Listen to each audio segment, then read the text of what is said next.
हामी दार्जिलिङबाट आएको इमाकुलेट कन्सेप्सन दार्जिलिङ प्यारिस नारी सङ्घको हामी मेम्बरहरू हौँ है।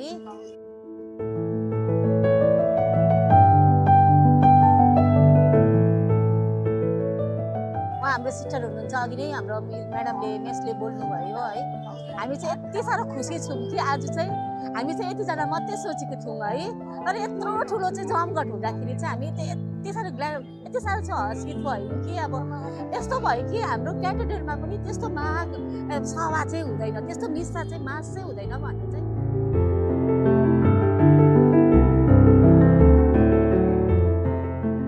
हामी साथीभाइमा पनि त्यो कुरा गऱ्यौँ है। यस्तो दामी यति साह्रो म त यति साह्रो डुबेँ कि आज चाहिँ यस्तो मलाई रुनु मन पर्यो है।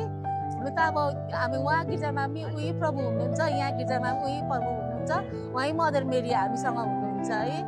हामी यसरी आयौँ, हामी यति साह्रो खुसी लाग्दैछ अहिले होइन। अब हाम्रो घरमा परिवारहरू छ, हामी छोडेर आएको छौँ, तर 2 दिनको लागि हामीले बिर्सेको छौँ है।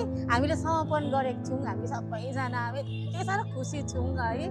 अब तपाईँहरूलाई देख्दा झन् हाम्रो नेपाली नानीहरू देख्दा त यति साह्रो मलाई आफूलाई नै अब म सँगसँगै मेरो यहाँनिर ग्रुपहरू हामी अति नै खुसी छौँ। हामी यहाँनिर एक दिन आज बस्दैछौँ होइन, भोलिको दिनमा हामी जान्छौँ।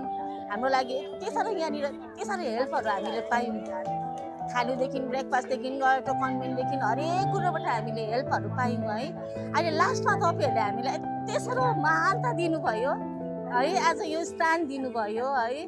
तर यति साह्रो हामी चाहिँ ग्ल्याड छौँ, यति साह्रो चाहिँ हामी प्राउड फिल गर्दैछौँ कि हाम्रो नानीहरू चाहिँ यहाँ रहेछ, हामीलाई चाहिँ यति साह्रो इम्पोर्टेन्ट दियो भनेर चाहिँ त्यो हामीले सोच्यौँ। थ्याङ्क यू, मेरो अलिकति शब्द यहाँ राख्नु भएकोमा ल।